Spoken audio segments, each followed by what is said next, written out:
নিজেই কোম্পানি ভুয়া কোম্পানি খুলে জালিয়াতির মাধ্যমে কাগজপত্র তৈরি করে উনি বিভিন্ন লোকের কাছ থেকে এই শেয়ার প্লেসমেন্ট অর্থাৎ বিভিন্ন লোকের কাছ থেকে টাকা হাতিয়ে নেয়। তার বিরুদ্ধে অভিযোগ হচ্ছে ওনার জ্ঞাত আয় বহির্ভূত 53,41,38,393 টাকা মূল্যমানের সম্পত্তি অর্জনপূর্বক ভোগ দখলে রাখার অপরাধে দুর্নীতি দমন কমিশন আইনে 2004-এর 26-2 এবং 27-1 ধারায় মামলা হয় এবং এই মামলা তদন্ত করতে গিয়ে যখন দেখা যায় যে উনি যে বিভিন্ন কোম্পানি নিজেই কোম্পানি ভুয়া কোম্পানি খুলে জালিয়াতির মাধ্যমে কাগজপত্র তৈরি করে উনি কোম্পানি তৈরি করে এবং সেখানে বিভিন্ন লোকের কাছ থেকে এই শেয়ার প্লেসমেন্ট অর্থাৎ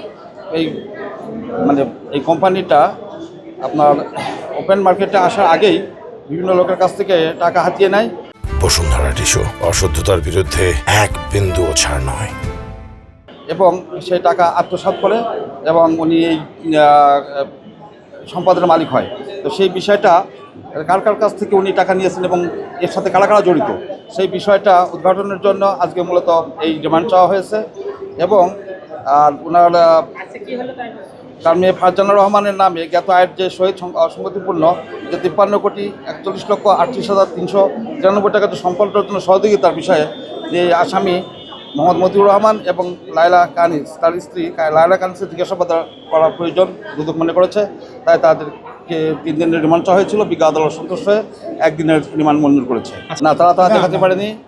আর এই জন্যই মানি লন্ডারিংয়ের মামলাটা এই জন্যই হয়েছে, অর্থাৎ তার পিতার অর্জিত অর্থ সেই স্থানান্তর বা রূপান্তর বা হস্তান্তর করার নিমিত্তে তার মেয়ে এই টাকার মালিক হয়ে গেছে।